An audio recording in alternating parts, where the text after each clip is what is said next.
chacun, pour notre part, nous puissions être en mesure de nous remettre en question dans le but de vraiment nous replacer devant Dieu et de laisser le Seigneur agir. La difficulté que nous pouvons rencontrer en tant que chrétiens, elle est liée à notre humanité. Et la remise en question n'est pas synonyme de « je me suis trompé, j'ai rien compris, je ne sais pas faire ». Non, non, non.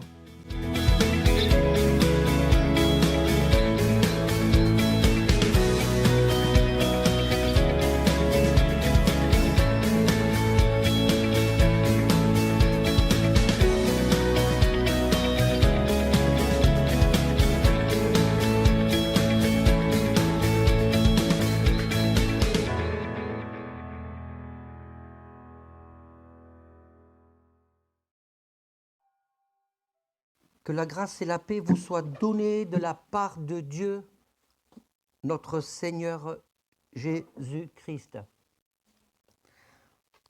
Cette phrase, elle est mentionnée un peu plus de 18 fois dans le Nouveau Testament.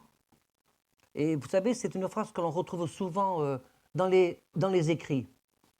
Alors, on n'a pas la preuve que c'est une phrase qui est traditionnelle. On n'a pas la preuve que c'est une phrase qui est traditionnelle. Parce que vous savez, il y a des expressions dans le Nouveau Testament qui sont juste des expressions, mais ça ne veut pas dire que Dieu ne parle pas à travers ces expressions.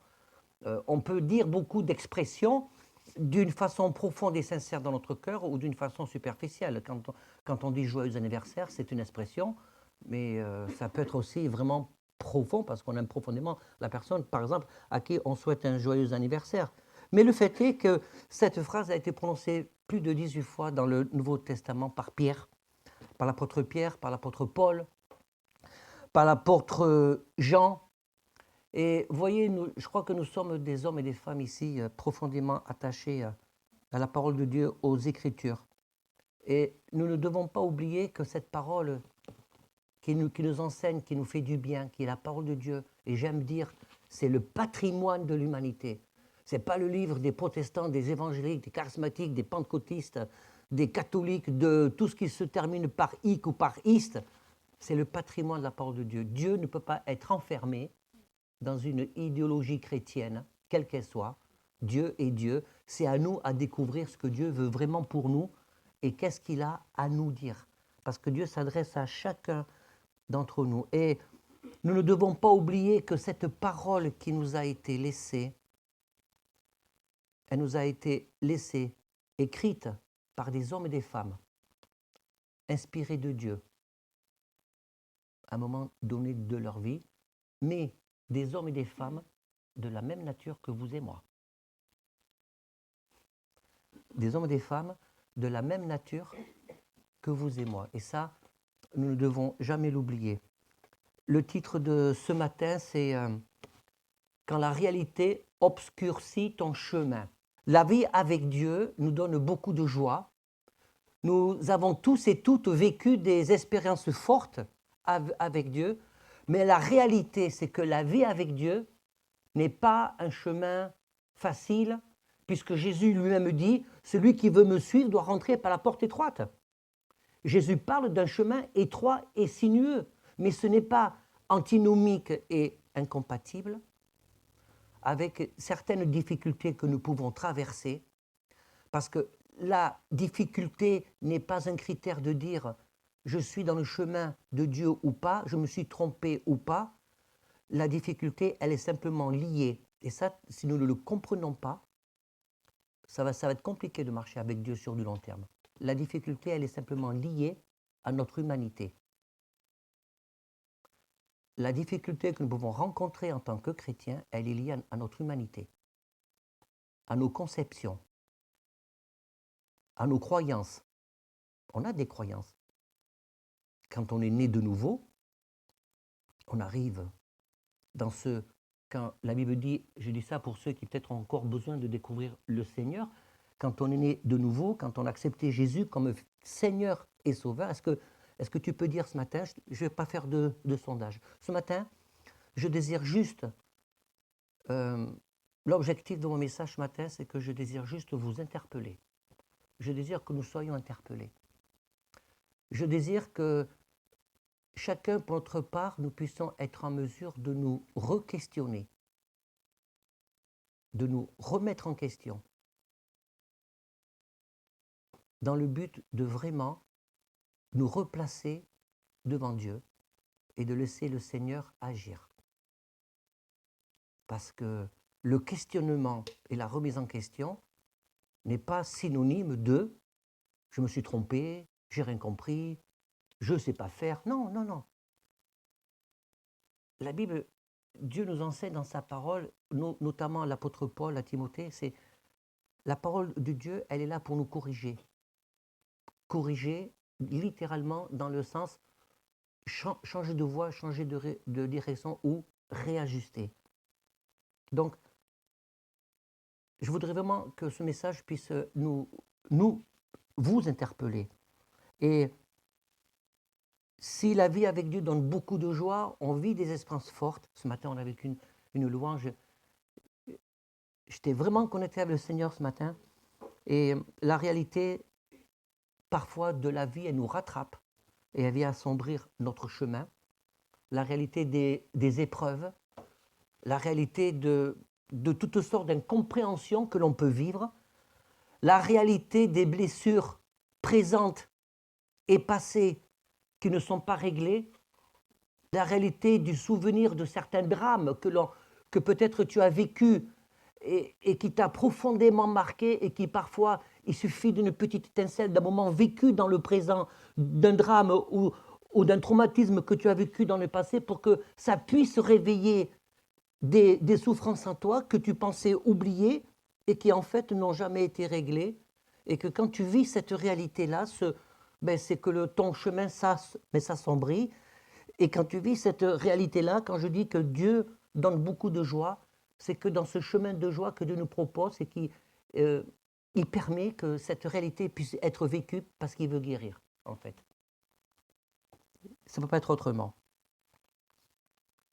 Et on aime avoir un chemin tout tracé, cette réalité qui vient nous éprouver, sur un chemin tout tracé, cette réalité qui emmène au découragement, cette réalité qui anéantit nos rêves. Ce n'est pas interdit d'avoir des rêves, d'avoir des projets, cette réalité qui remet en question certains projets.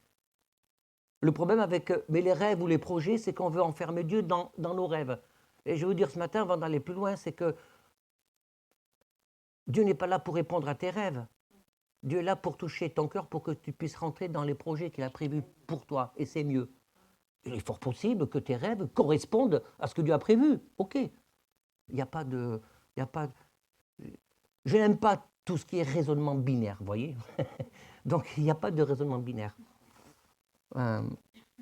Parce que Dieu sait mieux que nous-mêmes ce que nous vivons dans le présent. Dans le psaume 121, vous voyez, parce que parfois, la réalité de notre chemin, lorsqu'on sent que notre chemin est tout d'un coup assombri, où on se retrouve comme dans la nuit, comme déstabilisé, eh bien, on a l'impression qu'il y a des choses de la parole de Dieu, quand on les lit, qui ne collent pas. Par exemple, retenez bien que je veux vraiment que l'on se questionne. Psaume 121, l'Éternel te gardera de tout le mal. Il gardera ton âme. L'Éternel gardera ton départ et ton arrivée dès maintenant à jamais. Amen, on peut dire amen à ça. C'est écrit et nous le croyons. Et pourtant, parfois, il y a des événements qui peuvent survenir. Des accidents, départ, arrivée, des accidents de la route. Est-ce qu'un chrétien est exempt d'accidents? Des accidents de la vie. Quand on parle d'un départ et d'un arrivée, c'est pas uniquement, ça ne se limite pas à un secteur géographique. C'est aussi dans le cadre d'un projet de vie. Un départ, je démarre. Et dans un projet de vie, dans une vie, il peut y avoir divers accidents dus à des comportements parfois imprudents et dus aussi parce que la vie, elle est ainsi, dû à la maladie, dû à des événements extérieurs qui vont perturber tout ça et qui finalement vont dire mon départ s'est bien passé, mais pas mon arrivée, ou qui peuvent faire dire mon départ est mal parti, mais je suis bien arrivé. Tout ne s'est pas passé comme je le pensais. Et pourtant, c'est écrit. Dans le psaume 91, au verset 5, « Tu ne craindras ni les terreurs de la nuit, ni la flèche qui vole le jour, ni la peste qui marche dans les ténèbres, ni la contagion qui frappe en plein midi. Que 1000 tombent à ton côté et 10 000 à ta droite, tu ne seras pas atteint. » On peut dire Amen. Et pourtant, je me souviens que pendant le Covid, je connais une église qui avait mis en avant particulièrement ce psaume. Et dans cette église, 5-6 chrétiens sont morts du Covid, y compris le pasteur. Y compris le pasteur. Quand la réalité obscurcit le chemin et qui nous amène même à certaines incompréhensions. Et certains chrétiens, par la foi, affirment, mais un pasteur, ça ne peut pas mourir comme ça échappe à nos conceptions. Mais est-ce que mes conceptions sont bonnes? Et certains chrétiens, par la foi, peuvent dire aussi, mais un jeune ne peut pas mourir avant l'heure. Un jeune, il a son avenir devant lui, et pourtant, il arrive des catastrophes. Des parents chrétiens qui perdent leur bébé, mais leur enfant de maladie.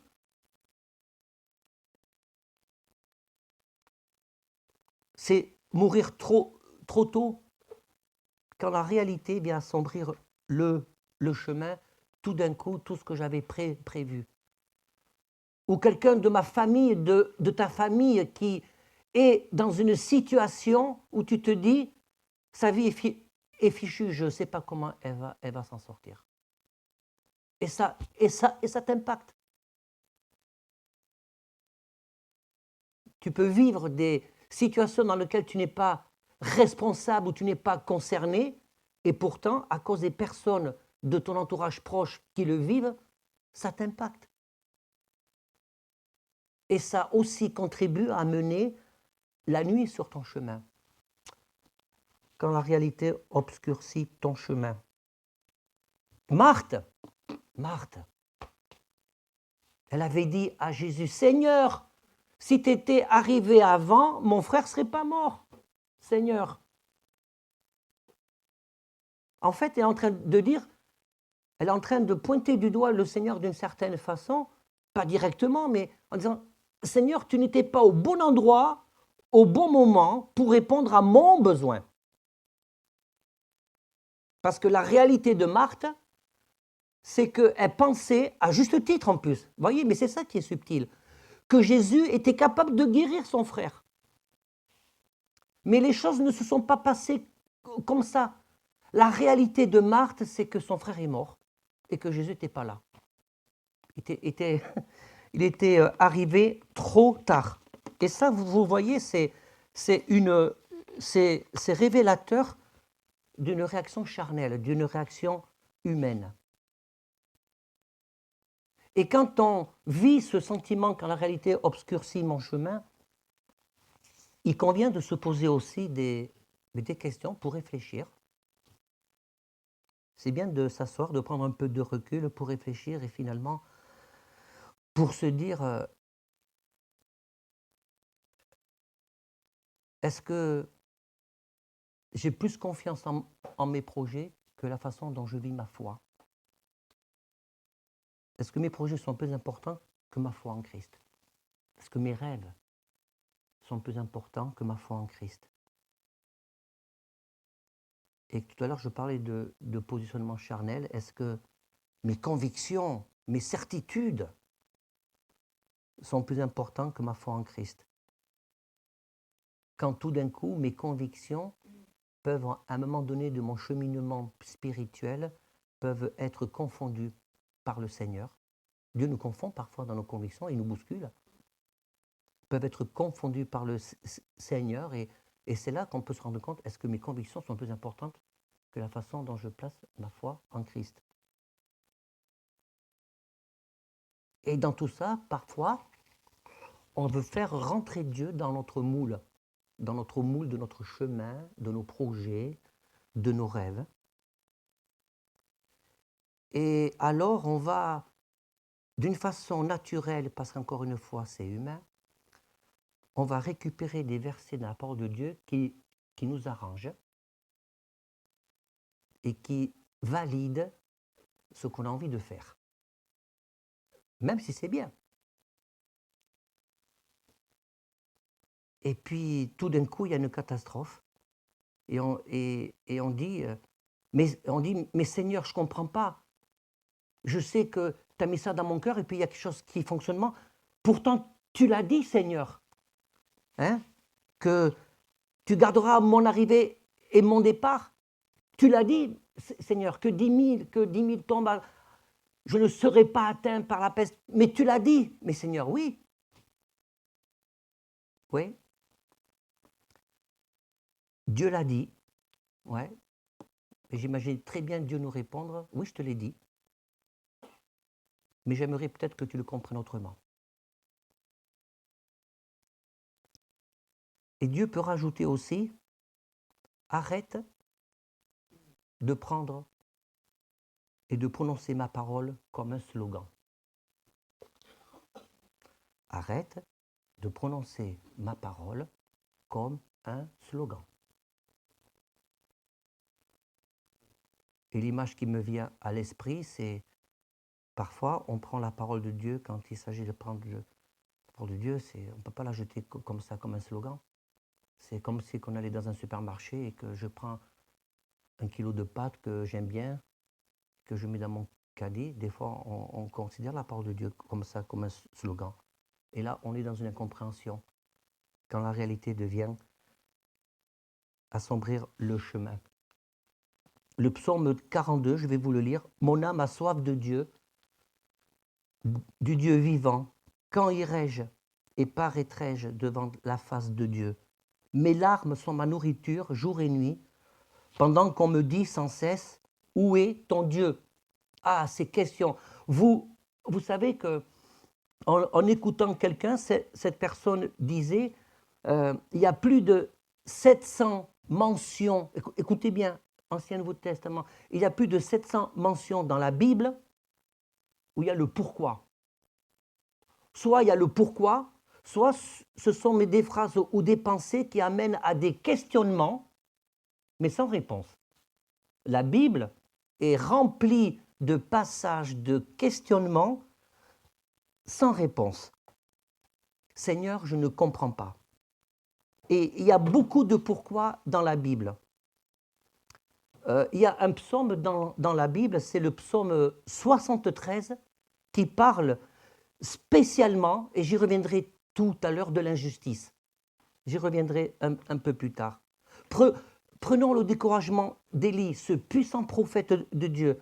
Et après avoir confondu ces 400 faux prophètes, il a fait descendre le feu du ciel pour consumer de l'eau, pour le sacrifice. Et ensuite, il reçoit un SMS et un mail de Jézabel. Hein? Où sa vie était menacée. Et puis, il craque. Il abandonne tout le monde. Il lâche tout. Élise, le prophète, Élie, il craque. Il abandonne tout. Il part dans le désert pour mourir. Est-ce qu'on n'assiste pas là à une sorte de burn-out? Il voulait mourir. Sa réalité a tout d'un coup assombri son chemin alors que personne ne pouvait le prévoir et peut-être même pas lui. Il avait envie de mourir. Et Dieu, dans sa grâce, l'a entouré. Si tu dis « ma réalité assombrit mon chemin », je ne vois plus rien, je ne comprends plus, je ne me projette plus. Seigneur, que fais-tu?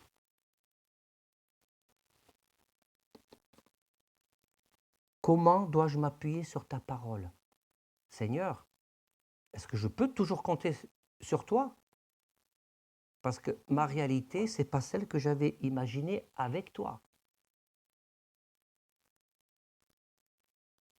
Est-ce que je peux compter sur toi quand tu dis que tu es celui qui guérit, que tu es celui qui restaure? Ma réalité, pour l'instant, ne m'amène pas à vivre ça.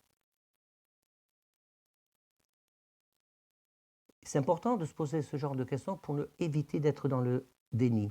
Et le psaume 22, du verset 1 à 3, « Mon Dieu, pourquoi m'as-tu abandonné? Et t'éloignes-tu sans cesse, sans me secourir, sans écouter mes plaintes? Mon Dieu, je crie le jour, tu ne réponds pas, la nuit, je n'ai point de repos. » Ça vous rappelle rien ces paroles? C'est vrai. C'est Jésus se croix. Ce sont les mots du Seigneur sur la croix, que aussi, à un moment donné de notre vie, un chrétien peut aussi prononcer. David disait, dans ma précipitation, je disais, j'ai été chassé loin de tes yeux. Vous savez, c'est important de relire un texte.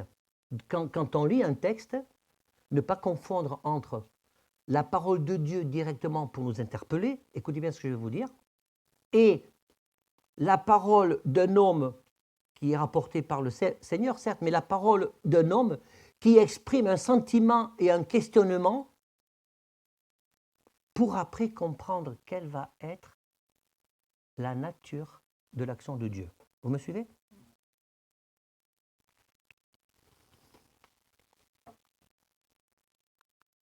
Ésaïe 42, 3. Il ne brisera point le roseau cassé, il n'éteindra point la mèche qui brûle encore ou qui fume encore. Il annoncera la justice selon la vérité. Est-ce que dans quel état tu te sens ce matin? Réponds dans ton cœur. Tu te sens comme un roseau brisé? Tu as l'impression d'être une mèche qui fume encore? Il y a une autre réalité, celle de Dieu, de la puissance de Dieu. C'est que Dieu, il est celui qui reconstruit ou qui fait réapparaître ce qui n'existe plus. Cette mèche qui fume, il est celui qui va remettre l'étincelle pour qu'elle puisse se brûler encore.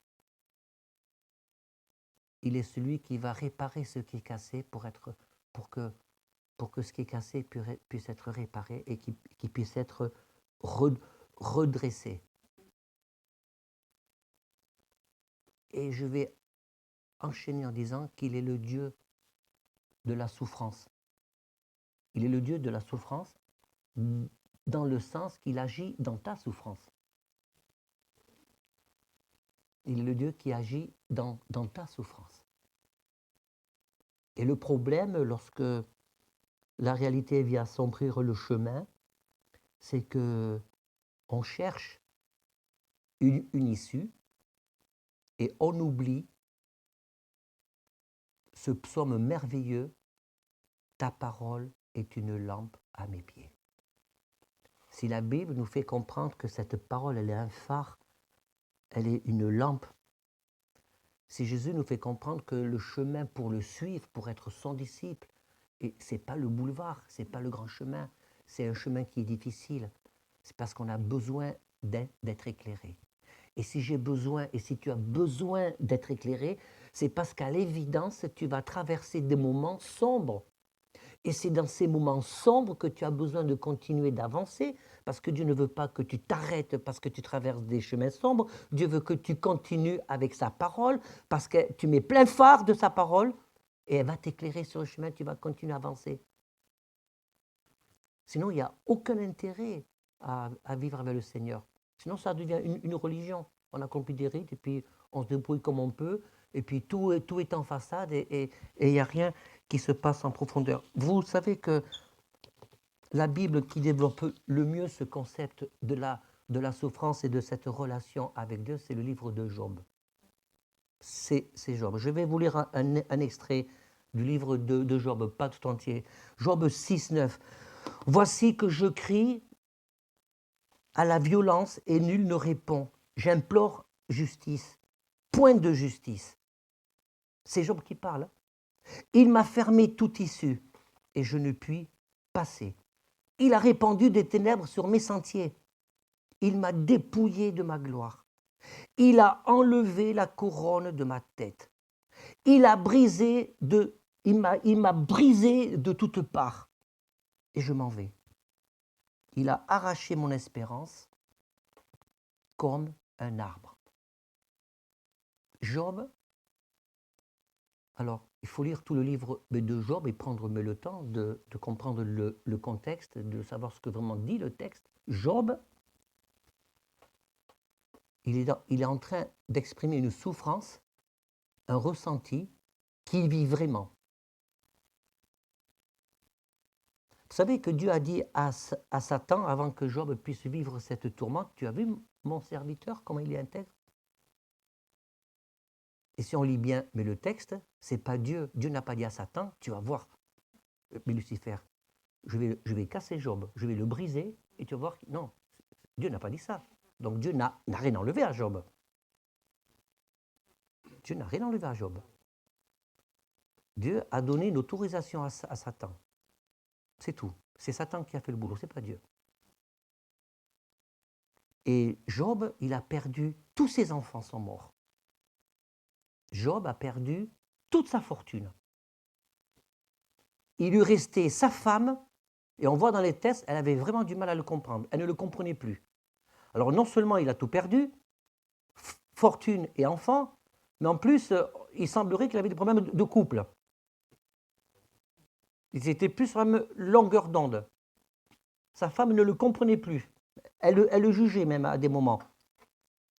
Et Job, il lui restait quand même des amis à Job. Mais c'était des amis qui étaient là pour l'encourager et en fait, ils l'ont découragé. Job était entouré, en plus de ça, d'amis avec plein de bonnes intentions, mais des amis maladroits. Et je crois que quelque part, nous avons tous des amis maladroits. Hein? On a des amis maladroits qui veulent nous donner des conseils qui sont de bonne composition, de bonne foi, mais qui nous énervent dans des moments difficiles.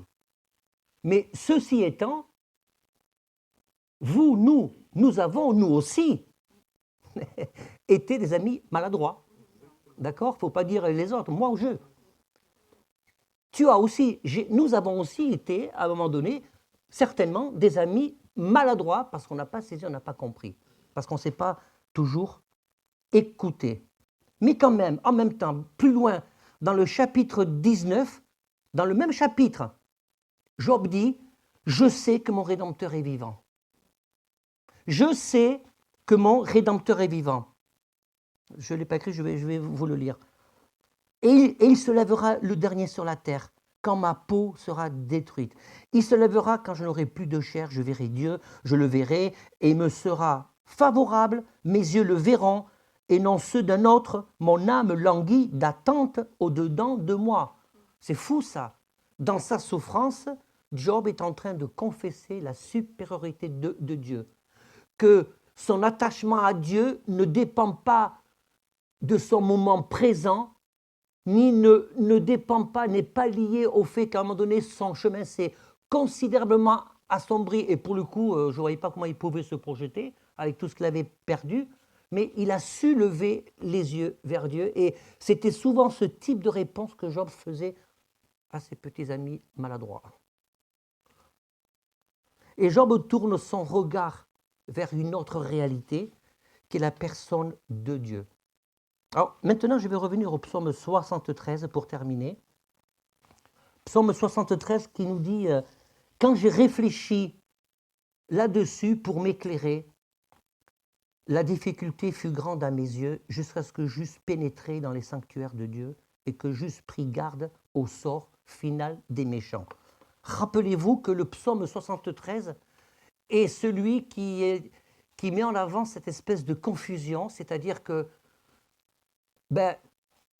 les méchants ont une vie, c'est-à-dire les méchants, mais les gens qui sont en dehors de Dieu ont une vie qui est presque plus agréable et plus épanouissante que ceux qui marchent avec Dieu. Et dans le psaume 73, il y a ce vrai questionnement. Les méchants vivent bien, vivent presque mieux que moi, qui marchent avec le Seigneur, et pourtant, Et pourtant, je suis dans la difficulté. Et pourtant, Dieu attend que je m'approche de lui. Et si tout à l'heure j'ai dit qu'il y avait beaucoup de questions dans la Bible qui demeuraient sans réponse, pour le coup, dans le psaume 73, là, il y a une réponse. Et je vais vous la lire. Mais cette réponse, elle est extrêmement raide. Vous voulez que je vous la lise quand même? Elle est vraiment raide, mais la réponse. Et je crois que nous devons faire appel à notre ego s'il est surdimensionné. Nous devons faire appel à notre susceptibilité si elle est surdimensionnée pour pouvoir mettre tout ça de côté et entendre ce que vraiment Dieu veut nous faire comprendre ce matin. La réponse raide, elle est dans psaume, un peu plus loin, le même psaume 73, verset 21. Lorsque mon cœur s'aigrissait et que je me sentais percé dans mes entrailles, j'étais stupide et sans intelligence. J'étais à ton égard comme les bêtes. Cependant, je suis toujours avec toi, tu m'as saisi la main droite, tu me conduiras par ton sentier, puis tu me recevras dans la gloire. Quel autre ai-je au ciel que toi, et sur la terre je ne prends plaisir qu'en toi. Nous trouvons au Proverbe chapitre 1, verset 32, qui nous dit aussi ceci, car la résistance des stupides les tue, et la sécurité des insensés les perd. Dans le mot stupide, littéralement, ça veut dire lourdeau, insensé, arrogant, négation, c'est-à-dire être dans le déni.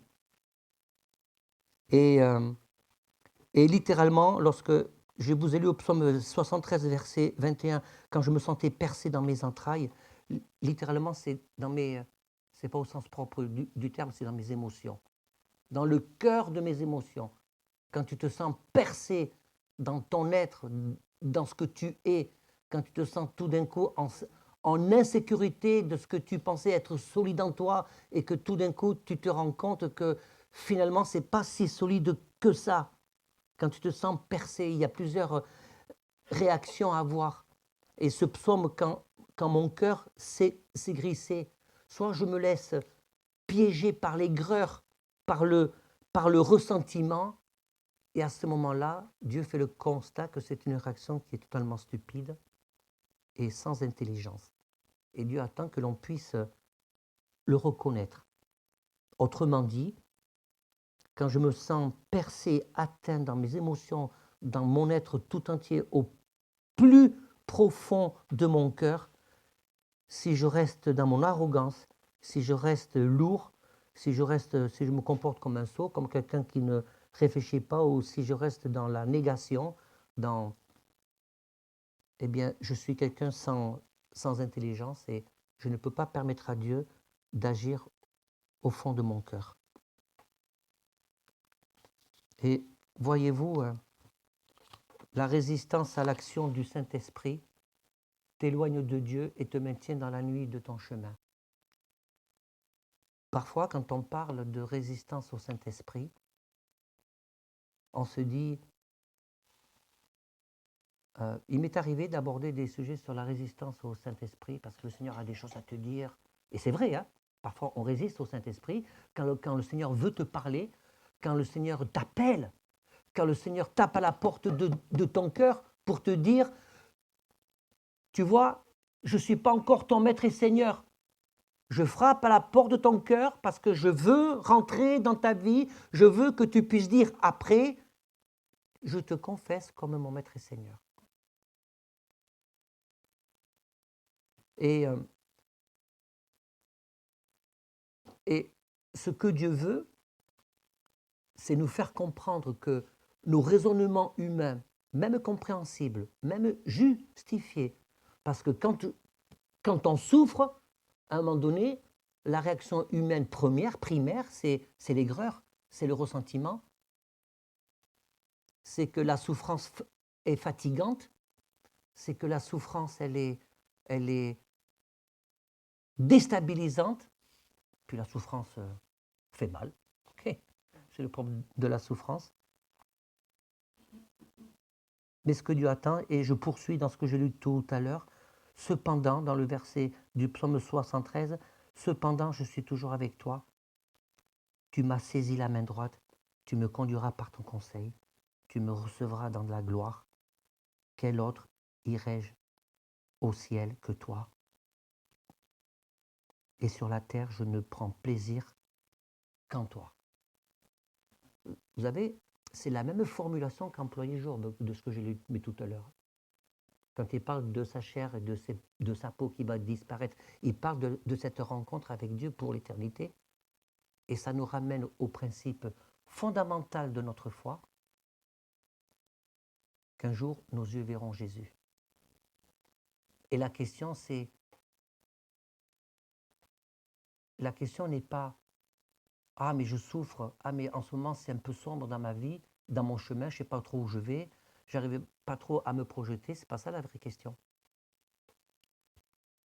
La vraie question, c'est, il y a une réalité, oui, il ne faut pas la nier, il ne faut pas être dans le déni. La vraie question, c'est, quelle est ma position vis-à-vis de Dieu? Comment est-ce que je continue à m'approcher de Dieu? Parce que parfois, ça fait partie des croyances que je trouve un peu moyennes, d'une façon naturelle, et qui n'est pas forcément fausse, on est dans le presque vrai. D'une façon naturelle, on associe la relation avec Dieu, ce qui est vrai. On associe la présence de Dieu en nous à une espèce d'atmosphère de vie où on se sent constamment rempli du Saint-Esprit, où on sent que Dieu nous parle, que Dieu nous dirige, ce qui est vrai, mais la réalité, ce n'est pas ça. Ce n'est pas toujours ça. La réalité, c'est quand nous sommes confrontés à des difficultés, c'est de savoir est-ce que je vais avoir la bonne attitude que Dieu attend pour que Dieu puisse m'élever au lieu qu'il a prévu que je sois élevé.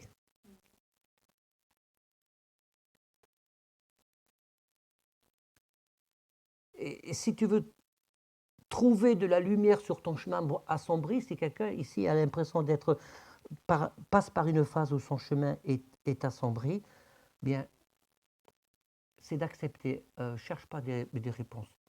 Parce que Dieu a prévu que dans sa parole, il y ait plein de questions mais sans réponse. Alors si tu cherches que des réponses et que tu dis dans ton cœur, je ne peux pas avancer tant que je n'ai pas mes réponses, de facto, tu te mets dans une position où tu ne permets pas à Dieu d'agir, parce que Dieu agira dans ta vie en fonction de ce que tu lui permettras d'agir. Et ce matin, il s'agit de faire un acte de foi, dire Seigneur, ok, je n'ai pas de réponse, j'accepte. Est-ce que tu peux dire ça ce matin? Est-ce que c'est manquer de foi que de dire ça ce matin? Là, vous pouvez me répondre, vous avez le droit de dire oui ou non. Vous n'êtes pas obligé d'être d'accord avec moi. Est-ce que c'est manquer de foi que de dire ce matin, ok, j'accepte, je n'ai pas toutes les réponses, je ne comprends pas ce qui m'arrive, mais je sais ce que tu attends de moi, que je m'approche de toi, que je vienne dans ta présence, que je redécouvre une nouvelle intimité de cœur avec toi.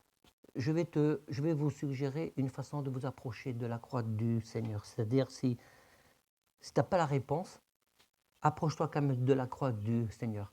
Et au lieu d'attendre une réponse, fais une action. Est-ce que tu penses à faire ça? Réponds pas, juste dans ton cœur.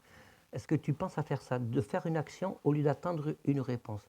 Parce que c'est ça, c'est l'action qui manque pour nous empêcher, pour nous permettre de rentrer vraiment dans l'intimité du cœur de Dieu.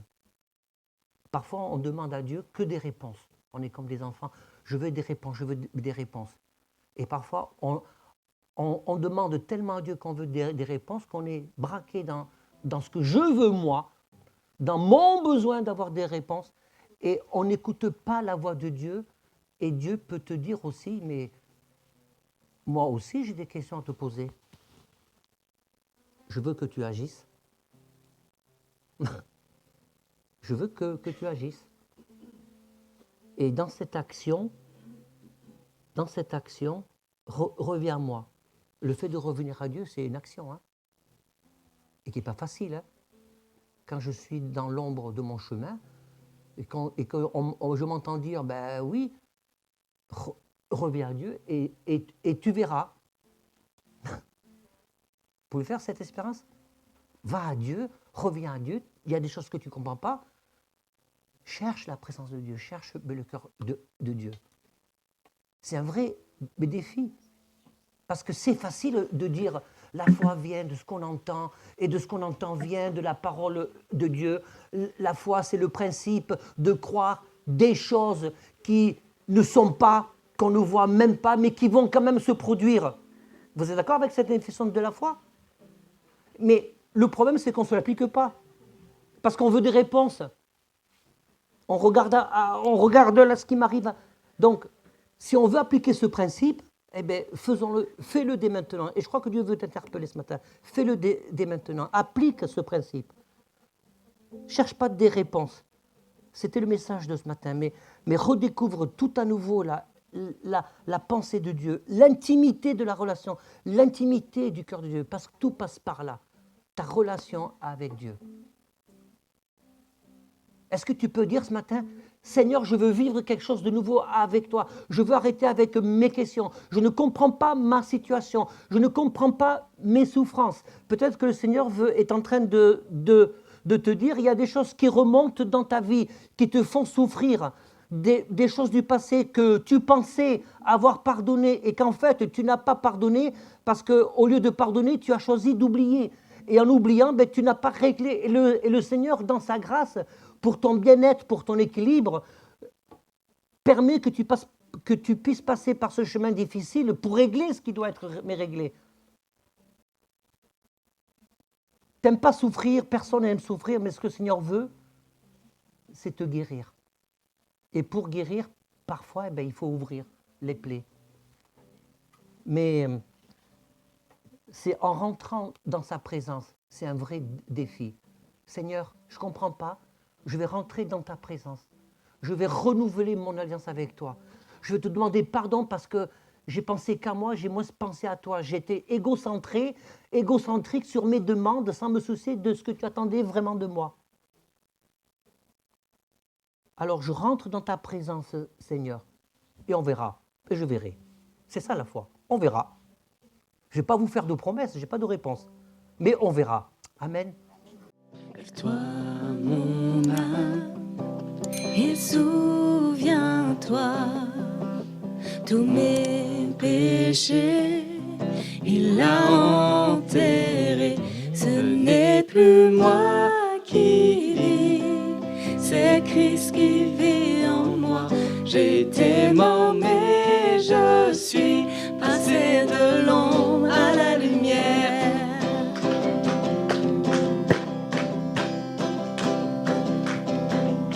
Je ne peux me vanter que de la croix. Oh, mon Sauveur s'est offert pour moi. En lui mes craintes n'ont aucune emprise. Donc mort, où est ta victoire? Ce n'est plus moi qui vis, c'est Christ qui vit en moi. J'étais mort, mais je suis passé de l'ombre